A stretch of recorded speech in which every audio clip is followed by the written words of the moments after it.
In the last video, we are discussed about the what is the role of industrial policy, industrial sector in the year of 1950 to 1990, and what are the works of industries in the year of 1950 to 1990, and what type of private and public industries are worked in the country economy.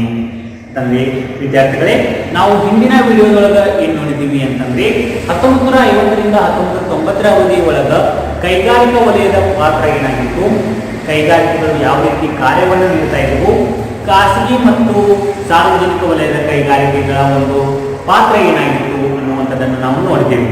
It means when we are observing the public sector industry, they are not contributed to the country economy because of they are producing the low level of goods in the market structure and unskilled labor, low level of technology, social welfare motives. These are the main functions. These are the main reasons of improving the, it means not improving the industrial sector in the year of 1950 to 1990. ಅಂತಂದ್ರೆ ನಾವು ಯಾಕೋ ಒಂದು ಕೈಗಾರಿಕೆಗಳು ಅತಿ ಕಡಿಮೆ ಉತ್ಪಾದಕತೆಯನ್ನು ಮಾಡ್ತಾ ಇದ್ದವು ಅಂದ್ರೆ ಖಾಸಗಿ ಸಾರ್ವಜನಿಕ ವಲಯದಲ್ಲಿರ್ತಕ್ಕಂಥ ಕೈಗಾರಿಕೆಗಳು ಅಂದಾಗ ಅತಿ ಕೆಳಮಟ್ಟದ ಒಂದು ಶ್ರಮವನ್ನು ಬಳಸಿಕೊಂಡು, ಅತಿ ಕೆಳಮಟ್ಟದ ತಂತ್ರಜ್ಞಾನವನ್ನು ಬಳಸಿಕೊಂಡು, ಅತಿ ಕೆಳಮಟ್ಟದ ಉತ್ಪಾದನೆಯನ್ನು ನೋಡ್ತಾ ಇದ್ದೀನಿ ಅಂತ ಹೇಳಿದೆವು.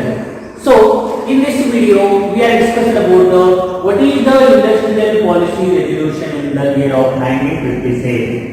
ಅಂತಂದ್ರೆ ಈ ಒಂದು ವಿಡಿಯೋದೊಳಗೆ ನಾವು ಏನನ್ನ ಕುರಿತು ಅಧ್ಯಯನ ಮಾಡೋಣ ಅಂತಂದ್ರೆ 1956ರ ಕೈಗಾರಿಕಾ ನೀತಿಯ ಗೊತ್ತುವಳಿಗಳು ಏನವ ಮತ್ತು ಸಣ್ಣ ಕೈಗಾರಿಕೆಗಳು, means what is the role of small scale industries in the economy. So when we are studying the resolution of 1956 policy, the 1956 policy was mainly contributed to the industries are classified in the three categories.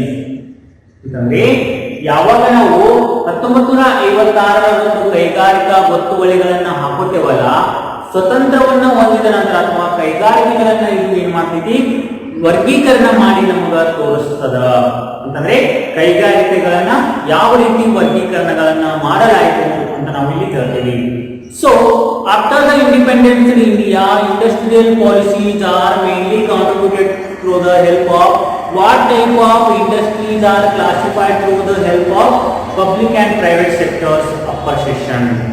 ಅಂತಂದ್ರೆ ಯಾವಾಗ ನಾವು ಸ್ವತಂತ್ರವನ್ನ ಪಡೆದ ನಂತರ ಕೈಗಾರಿಕಾ ನೀತಿಗಳನ್ನ ಹಾಕಿಕೊಳ್ತೇವಲ್ಲ, ಆ ಕೈಗಾರಿಕಾ ನೀತಿಗಳು ಸಾರ್ವಜನಿಕ ವಲಯ ಮತ್ತು ಖಾಸಗಿ ವಲಯದಲ್ಲಿರ್ತಕ್ಕಂಥ ಕೈಗಾರಿಕೆಗಳು ಯಾವುದವ ಮತ್ತು ಏನನ್ನ ಕಾರ್ಯವನ್ನ ಮಾಡಬೇಕು ಅನ್ನುವಂಥದ್ದನ್ನ ತಿಳಿಸಿಕೊಟ್ಟದ. It means after the independence in India, the first industrial policy was in the year of 1949 and the second industrial policy was 1956 policy. ಅಂದ್ರೆ ಸ್ವತಂತ್ರವನ್ನ ಪಡೆದ ನಂತರ ನಾವು ಮೊದಲ ಒಂದು ಕೈಗಾರಿಕೆ ನೀತಿಯನ್ನು 1949 ಹಾಕೋತೀವಿ, ಎರಡನೇ ಕೈಗಾರಿಕೆ ನೀತಿಯನ್ನು ಯಾವಾಗ ಮಾಡ್ಕೋತೀವಿ, 1956 ಮಾಡ್ಕೋತೀವಿ. 1956 policy is one of the important rule in our economy, the help of industrial sector. ಹಾಗಾಗಿ ಈ 1956 ಒಂದು ಕೈಗಾರಿಕಾ ನೀತಿ ಏನಾಗೈತಿ, ಬಹಳಷ್ಟು ಉಪಯುಕ್ತತೆಯಾಗೈತಿ ಭಾರತದ ಒಂದು ಆರ್ಥಿಕತೆ ಒಳಗ. ಯಾಕಂತಂದ್ರೆ it will be classified for the three categories of industries in our economic condition. ಇದ್ರ ಪ್ರಕಾರ ನಾವು ಏನ್ ಮಾಡ್ತೀವಿ ಅಂತಂದ್ರೆ ನಮ್ಮ ಕೈಗಾರಿಕೆಗಳನ್ನ ಮೂರು ವರ್ಗಗಳಾಗಿ ವಿಭಜಿಸ್ತಾ ಹೋಗ್ತೀವಿ. ಒಂದು scheduled A, schedule B, schedule C. ಅಂತಂದ್ರೆ ಶೆಡ್ಯೂಲ್ ಎ, ಶೆಡ್ಯೂಲ್ ಬಿ ಮತ್ತು ಶೆಡ್ಯೂಲ್ ಸಿ ಅನ್ನುವಂತ ಮೂರು ರೀತಿಯಾದಂತಹ ಒಂದು ಕೈಗಾರಿಕೆಗಳನ್ನ ನಾವೇನ್ ಮಾಡ್ತೀವಿ, ವರ್ಗಾಯಿಸ್ತೇವೆ ಅಥವಾ ವಿಂಗಡಿಸ್ತಾ ಹೋಗ್ತೀವಿ ಅಂತ ಹೇಳ್ತಾರೆ. So what is the first role, it means what is the first category. ಹಾಗಾದ್ರೆ ಒಂದನೇ ಕ್ಯಾಟಗರಿ ಯಾವ ರೀತಿ, ಒಂದನೇ ಒಂದು ಗುಂಪು ಯಾವುದು ಆಗಿರ್ತೈತಿ ಅಂತ ಹೇಳ್ತೀವಿ ಅಂತಂದ್ರೆ when we are observing the schedule A, the schedule A mainly represented to the 17 main industries are under the government sector. ಅಂತಂದ್ರೆ ಶೆಡ್ಯೂಲ್ ಎ ನಮಗ ಏನನ್ನ ತೋರಿಸಿಕೊಡ್ತೈತಿ ಅಂತ ಹೇಳ್ತೀವಿ ಅಂತಂದ್ರೆ ಬೃಹತ್ ಪ್ರಮಾಣದ 17 ಕೈಗಾರಿಕೆಗಳು ಏನಾಗಿರ್ತಾವ, ಸರ್ಕಾರದ ಅಧೀನದೊಳಗ ಕಾರ್ಯವನ್ನ ಮಾಡುವಂತಹ ಕೈಗಾರಿಕೆಗಳಾಗಿರ್ತಾವು. It means the first schedule mainly represented to the entire industries are schedule A industries are mainly functioning and working of the government under. ಅಂತಂದ್ರೆ ಶೆಡ್ಯೂಲ್ ಎ ಒಳಗೆ ಬರ್ತಕ್ಕಂತ ಎಲ್ಲಾ ಕೈಗಾರಿಕೆಗಳು ಯಾರ ಅಧೀನದೊಳಗೆ ಕಾರ್ಯವನ್ನು ಮಾಡಿರ್ತಾವ, ಕೇವಲ ಸರ್ಕಾರದ ಅಧೀನದೊಳಗ ಅಂದ್ರೆ ಸರ್ಕಾರಕ್ಕೆ ಸಂಬಂಧಪಟ್ಟಂತ ಕೈಗಾರಿಕೆಗಳಾಗಿರ್ತಾವ. It means schedule A industries are government industries. ಇಲ್ಲಿ ಶೆಡ್ಯೂಲ್ ಎ ಒಳಗೆ ಬರ್ತಕ್ಕಂತ ಇಂಡಸ್ಟ್ರಿಗಳೆಲ್ಲವೂ ಯಾವ ಇಂಡಸ್ಟ್ರಿಗಳು? ಸಾರ್ವಜನಿಕ ಇಂಡಸ್ಟ್ರಿಗಳಾಗಿರ್ತಾವ, ಅಂದ್ರೆ ಸರ್ಕಾರದ ಕೈಗಾರಿಕೆಗಳಾಗಿರ್ತಾವ ಅಂತ ಹೇಳ್ತೀವಿ. And when we are observing the 17 industries were include like arms and ammunitions, atomic energy, heavy and core industry, aircraft, oil, railway, shipping, etc. When we are observing the main dominant industries like our country economy, the atomic energy, heavy and core industries, aircraft, oil, railways and shipping, etc. The main big industries are worked in the under of government, or both industries are worked in the government under, because of they are earning the high level of income. It will be improve the country economy. ಅಂದ್ರೆ ಇಲ್ಲಿ ಬೃಹತ್ ಪ್ರಮಾಣದ 13 ಕೈಗಾರಿಕೆಗಳು ಯಾವ ಆಗಿರ್ತಾವು ಅಂತ ಹೇಳ್ತೀವಿ ಅಂತಂದ್ರೆ, ನಮ್ಮ ಒಂದು ದೇಶದ ರಕ್ಷಣೆಗೋಸ್ಕರ, ನಮ್ಮ ದೇಶದ ಒಂದು ಪ್ರಗತಿಗೋಸ್ಕರ ಹಾಕಿಕೊಂಡಂತ ಕೈಗಾರಿಕೆಗಳು ಯಾವುವು ಅಂತಂದ್ರೆ ಅಟೋಮಿಕ್ ಎನರ್ಜಿಯ ಒಂದು ಕೈಗಾರಿಕೆ ಆಗಿರ್ಬೋದು, ಆಮೇಲೆ ಕೋರ್ ಇಂಡಸ್ಟ್ರಿ ಅಂದ್ರೆ ಕಲ್ಲಿದ್ದಲು ಮತ್ತು ಅದಿರಗಳಿಗೆ ಸಂಬಂಧಿಸಿದಂತಹ ಕೈಗಾರಿಕೆಗಳಾಗಿರ್ಬೋದು, ಏರ್ ಕ್ರಾಫ್ಟ್ ಅಂತಂದ್ರೆ ವಾಯು ಸಾರಿಗೆ ಸಂಬಂಧಪಟ್ಟಂತಹ ಕೈಗಾರಿಕೆಗಳಾಗಿರ್ಬೋದು, ಆಯಿಲ್ ತೈಲದ ಕೈಗಾರಿಕೆಗಳಾಗಿರ್ಬೋದು, ರೈಲ್ವೆಗಳಾಗಿರ್ಬೋದು, ಮತ್ತು ಹಡಗಿನ ಬಂದರುಗಳು ಅಥವಾ ಬಂದರುಗಳಿಗೆ ಸಂಬಂಧಪಟ್ಟಂತಹ ಕೈಗಾರಿಕೆಗಳು ಎಲ್ಲವೂ ಯಾವ ಸಂಬಂಧಪಟ್ಟಂತಹ ಕೈಗಾರಿಕೆಗಳಾಗಿದ್ದವು? ಶೆಡ್ಯೂಲ್ ಎ ಬರ್ತಕ್ಕಂತಹ ಕೈಗಾರಿಕೆಗಳೆಲ್ಲವೂ ಯಾರ ಅಧೀನದೊಳಗಿದ್ದು? ಸರ್ಕಾರದ ಅಧೀನದೊಳಗಿರ್ತಕ್ಕಂತಹ ಕೈಗಾರಿಕೆಗಳು ಅಂತ ಹೇಳ್ತಾರೆ. And when we are observing the schedule B, the schedule B mainly consisting the 12 main industries are worked in the both private and public sector. It means the government will be transferred to the private sector, but the function and working of the under the government sector. ಅಂತಂದ್ರೆ ಈ schedule B ಒಳಗೆ ಬರ್ತಕ್ಕಂತ ಕೈಗಾರಿಕೆಗಳೆಲ್ಲವೂ ಏನಾಗಿರ್ತಾವ? ಎರಡು ಅಂತಂದ್ರೇನು? ಸರ್ಕಾರದ ಅಧೀನ ಮತ್ತು ಖಾಸಗಿ ಅಧೀನದವರ ಕೈ ಒಳಗಿರ್ತಾವ. ಅಂತಂದ್ರೆ ಖಾಸಗಿ ಅವರಿಗೆ ವಹಿಸಿಕೊಟ್ಟರು ಸಹ ಅದರ ಅಧಿಕಾರವನ್ನ ಯಾರು ನಡೆಸಿಕೊಂಡು ಹೋಗ್ತಿರ್ತಾರ? ಸರ್ಕಾರದ ಅಧೀನದೊಳಗೆ ಇರ್ತಕ್ಕಂತ ಕೈಗಾರಿಕೆಗಳು. ಅಂತಂದ್ರೆ when we are observing the schedule B industries, some industries are controlled, managed and operated by the private sector but the help of government. ಅಂತಂದ್ರೆ ಸರ್ಕಾರದ ಅಧೀನದೊಳಗೆ ಇಟ್ಕೊಂಡೇ ಕೈಗಾರಿಕೆಗಳನ್ನ ನಡೆಸತಕ್ಕಂಥವು ಯಾವ್ದು ಇರ್ತಾವ? Schedule B. The schedule B industries are both public and private industry. ಅಂತಂದ್ರೆ schedule B ಒಳಗೆ ಬರ್ತಕ್ಕಂಥ ಕೈಗಾರಿಕೆಗಳು ಯಾವಾಗಿರ್ತಾವು ಅಂತಂದ್ರೆ ಸಾರ್ವಜನಿಕ ವಲಯದೊಳಗೂ ಮತ್ತು ಖಾಸಗಿ ವಲಯದೊಳಗೂ ಸೇರ್ಕೊಂಡು ಇಬ್ಬರ ಒಂದು ಸಮ್ಮಿಲನದೊಳಗೆ ಏನಾಗಿರ್ತಾವ? ಕಾರ್ಯವನ್ನ ಮಾಡ್ತಾ ಹೋಗ್ತಿರ್ತಾವ. ಅಂತಂದ್ರೆ ಸರ್ಕಾರ ಮತ್ತು ಖಾಸಗಿ ಇಬ್ಬರ ಒಂದು ಸಹಭಾಗಿತ್ವ ಅಂತ ಹೇಳ್ತಾವ. ಇಬ್ಬರ ಒಂದು ಸಹಭಾಗಿತ್ವದಲ್ಲಿ ಏನಾಗಿರ್ತಾವ? ನಡೆದುಕೊಂಡು ಹೋಗ್ತಿರ್ತಾವ. It mean when we are observing the main 12 industries are represented to the growing of country economy, and it will be producing the high level of goods and services in our country economy. ಅಂತಂದ್ರೆ ಈ 12 ಒಂದು ಕೈಗಾರಿಕೆಗಳು ಸರ್ಕಾರ ಮತ್ತು ಖಾಸಗಿಯವರ ಅಧೀನದೊಳಗೆ ಇರೋದ್ರಿಂದ ಉತ್ಪಾದನೆ ಪ್ರಮಾಣವನ್ನು ಹೆಚ್ಚಿಸಿ ದೇಶವನ್ನ ಅಭಿವೃದ್ಧಿಗೊಳಿಸುವುದು ಅಥವಾ ಬೆಳವಣಿಗೆ ಆಗತಕ್ಕಂತೆ ನೋಡ್ತಕ್ಕಂತಹ ಒಂದು ಕಾರ್ಯ ಏನಾಗಿರ್ತದ? ಶೆಡ್ಯೂಲ್ಡ್ ಬಿ ಆಗಿರ್ತದ.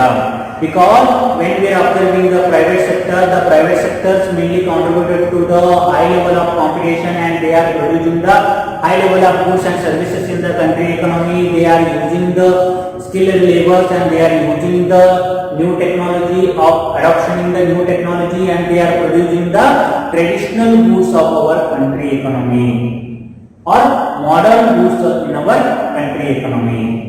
ಅಂತಂದ್ರೆ ಇವರು ಉತ್ತಮ ರೀತಿಯಾದಂತಹ ಪೂರೈಕೆಯನ್ನು ಮಾಡುವುದರಿಂದ, ಅಂದ್ರೆ ಸರಕು ಮತ್ತು ಸೇವೆಗಳನ್ನು ಉತ್ಪಾದನೆ ಮಾಡುವುದರಿಂದ ಇಬ್ಬರ ಸಹಭಾಗಿತ್ವ ನಡೆದುಕೊಂಡು ಹೋಗ್ತಾ ಇರ್ತದ. ಹಾಗಾದ್ರೆ which industries are working in the both private and public sector? ಹಾಗಾದ್ರೆ ಯಾವ ಇಂಡಸ್ಟ್ರಿಗಳು ಎರಡೂ ಕಡೆ ವರ್ಕ್ ಮಾಡ್ತಾ ಇದ್ವು ಅಂತಂದ್ರೆ aluminium industry, other mining industry, machine tools, fertiliser etcetera. ಯಾವ್ಯಾವು ಅಂತಂದ್ರೆ ಅಲ್ಯೂಮಿನಿಯಂ ಅನ್ನು ಉತ್ಪಾದನೆ ಮಾಡತಕ್ಕಂಥ ಕೈಗಾರಿಕೆಗಳು, ಮೈನಿಂಗ್ಗೆ ಸಂಬಂಧಪಟ್ಟಂತ ಕೈಗಾರಿಕೆಗಳು. ಮೈನಿಂಗ್ ಅಂತಂದ್ರೆ ಏನಂತ ಹೇಳ್ತೀವಿ ಅಂತಂದ್ರೆ ಅದಿರುಗಳನ್ನ ತೆಗೆಯುವಂಥದ್ದು, ಅದಿರುಗಳಿಗೆ ಸಂಬಂಧಪಟ್ಟಂತ ಕೈಗಾರಿಕೆಗಳು. ಮಷಿನ್ ಟೂಲ್ ಇಂಡಸ್ಟ್ರಿ ಅಂತಂದ್ರೆ ಏನು, ಯಂತ್ರದ ಬಿಡಿಭಾಗಗಳ ಕೈಗಾರಿಕೆಗಳು ಮತ್ತು ರಾಸಾಯನಿಕ ಗೊಬ್ಬರಕ್ಕೆ ಸಂಬಂಧಪಟ್ಟಂತ ಕೈಗಾರಿಕೆಗಳು. ಇವೆಲ್ಲವೂ ಏನೋ ಬೋತ್ ಪಬ್ಲಿಕ್ ಮತ್ತು ಪ್ರೈವೇಟ್ ಅಂತಂದ್ರೆ ಸರ್ಕಾರ ಮತ್ತು ಖಾಸಗಿಯವರ ಇಬ್ಬರ ಒಂದು ಅಧೀನದೊಳಗೆ ನಡೆದುಕೊಂಡು ಹೋಗ್ತಾ ಇದ್ದೀವಿ ಅಂತ ಹೇಳ್ತಾರೆ. And schedule C, the next schedule is C ಅಂತಂದ್ರೆ ಮೂರನೇ ಒಂದು ಕ್ಯಾಟಗರಿ ಯಾವುದು ಅಂತ ಹೇಳ್ತೀವಿ ಅಂತಂದ್ರೆ schedule C. The schedule C mainly represented to the private sector. ಈ ಶೆಡ್ಯೂಲ್ ಸಿ ಒಳಗೆ ಬರ್ತಕ್ಕಂಥ ಕೈಗಾರಿಕೆಗಳೆಲ್ಲವೂ ಯಾವಾಗಿರ್ತದವು, ಖಾಸಗಿಯವರಿಗೆ ಇರ್ತಕ್ಕಂಥ ಕೈಗಾರಿಕೆ. ಅಂದ್ರೆ completely the owner will be seen in the private sector, ownership will be seen in the schedule B. ಅಂತಂದ್ರೆ schedule C ಒಳಗೆ ಬರ್ತಕ್ಕಂಥ ಕೈಗಾರಿಕೆಗಳೆಲ್ಲವೂ ಯಾರಾಗಿದ್ವು, ಖಾಸಗಿಯವರ ಕೈಗಾರಿಕೆಗಳನ್ನೇ ಆಗಿದ್ವು. ಖಾಸಗಿ ವ್ಯಕ್ತಿಗಳೇ ಅವುಗಳನ್ನು ನಿರ್ಮಾಣ ಮಾಡಿ ಸ್ಥಾಪಿಸಿಕೊಂಡು ಅಥವಾ ಅವುಗಳನ್ನ ನಡೆಸಿಕೊಂಡು ಹೋಗ್ತಾ ಇದ್ವು ಅಂತ ನಾವು ಹೇಳ್ತೀವಿ. ಇದಾಗ schedule A, schedule B and schedule C. Schedule A mainly represented to the only government under industry and schedule B mainly represented to both private and public industries. We will be seen in the schedule B. And when we are observing the schedule C, it mainly represented to only private sector industries are contributed in the schedule C. Schedule C ಒಳಗ private industries ಮಾತ್ರ ಇರ್ತಾ ಇದ್ವು ಅಂತ ಹೇಳ್ತೀವಿ. And the next one is small scale industry. ನಾವು ಇದರೊಳಗ ಇನ್ನೂ ಒಂದು ಏನ್ ನೋಡ್ತೀವಿ ಅಂತಂದ್ರೆ ಸಣ್ಣ ಪ್ರಮಾಣದ ಕೈಗಾರಿಕೆಗಳು ಅಂತ ಹೇಳ್ತೀವಿ. Small scale industry. ಹಾಗಾದ್ರೆ what are the role and what are the works of small scale industry ಅಂತಂದ್ರೆ ಸಣ್ಣ ಪ್ರಮಾಣದ ಕೈಗಾರಿಕೆಗಳು ಅಥವಾ ಸಣ್ಣ ಕೈಗಾರಿಕೆಗಳು ಅಂತ ಹೇಳ್ತಾರೆ. ನಾವು ಸಣ್ಣ ಕೈಗಾರಿಕೆಗಳ ಒಂದು ಪಾತ್ರ ಏನಾಗಿತ್ತು ಮತ್ತು ಸಣ್ಣ ಕೈಗಾರಿಕೆಗಳು ಏನನ್ನ ವರ್ಕ್ ಮಾಡ್ತಾ ಇದ್ವು ಅಂತ ನಾವು ನೋಡಿದಾಗ ಸ್ಮಾಲ್ ಸ್ಕೇಲ್ ಇಂಡಸ್ಟ್ರಿ ಅಂತಂದ್ರೆ ನಾವು ಸಣ್ಣ ಪ್ರಮಾಣದ ಕೈಗಾರಿಕೆಗಳು. So when we are observing the Karve committee in the year of 1955, the 1955 Karve committee will be expressed the one big role, that is improving of small scale industry, because when we are observing the small scale industry, they are producing the more goods and services in the country economy. They are also helpful to the big industries like the large scale industry, and they are using the high level of raw materials to producing the goods and services in the local area, and it will be better employment generation program, and it will be using the high level of labor taking in the working of the small scale industry, and they are using the small amount of investments we will be seeing in the small scale industry, and it will be producing the more goods and services in the local area.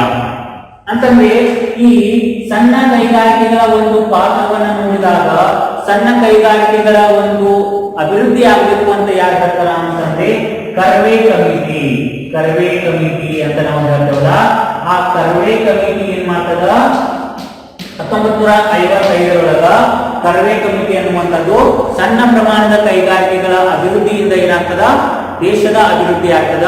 ಯಾಕಂತಂದ್ರೆ ಸಣ್ಣ ಪ್ರಮಾಣದ ಕೈಗಾರಿಕೆಗಳು ಏನ್ ಮಾಡ್ತಾವ, ಉತ್ಪಾದನೆಯನ್ನ ಹೆಚ್ಚಿಸ್ತಾವ, ಅಧಿಕ ಶ್ರಮವನ್ನ ಅಳವಡಿಸಿಕೊಂಡು ಉದ್ಯೋಗಾವಕಾಶಗಳನ್ನ ಸೃಷ್ಟಿಸ್ತಾವ ಮತ್ತು ಕಡಿಮೆ ತಂತ್ರಜ್ಞಾನವನ್ನ ಬಳಸಿಕೊಂಡು ಹೆಚ್ಚು ನೈಸರ್ಗಿಕ ಸಂಪನ್ಮೂಲಗಳನ್ನು ಬಳಸಿಕೊಂಡು ಉತ್ಪಾದನೆಯನ್ನ ಮಾಡ್ತಾವ ಮತ್ತು ದೊಡ್ಡ ಪ್ರಮಾಣದ ಕೈಗಾರಿಕೆಗಳಿಗೆ ಸಹಾಯವಾಗತಕ್ಕಂತ ಸಂಪನ್ಮೂಲಗಳನ್ನು ಉತ್ಪಾದಿಸಿ ಕೊಡ್ತಾವ ಮತ್ತು ಕಡಿಮೆ ವೆಚ್ಚದೊಳಗ ಅತಿ ಹೆಚ್ಚಿನ ಪ್ರಮಾಣದ ಸರಕುಗಳನ್ನು ಪೂರೈಸ್ತಾವ. ಹಾಗಾಗಿ ಸಣ್ಣ ಪ್ರಮಾಣದ ಕೈಗಾರಿಕೆಗಳು ಏನಾಗಬೇಕು, ಅಭಿವೃದ್ಧಿ ಆಗಬೇಕು ಅಂತ ಹೇಳ್ತಾನ.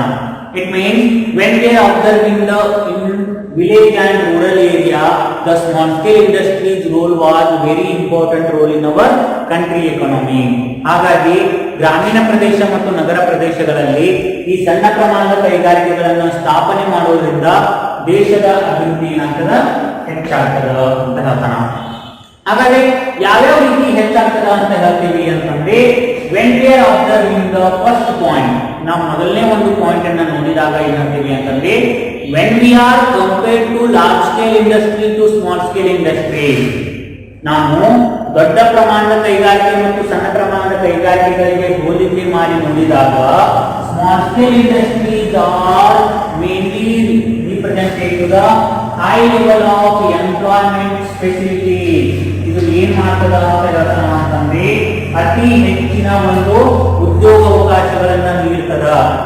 ಅತಿ ಹೆಚ್ಚಿನ ಪ್ರಮಾಣದಲ್ಲಿ ಏನ್ ಮಾಡ್ತದ, ಉದ್ಯೋಗ ಅವಕಾಶಗಳನ್ನ ನೀಡ್ತದೆ. It means the employment generation we will be seen in the small scale industry, because every village and every rural area and every urban area, it will be controlling the labor force and it will be taking the local areas infrastructures and local areas raw materials to produce in the goods and services in the economy.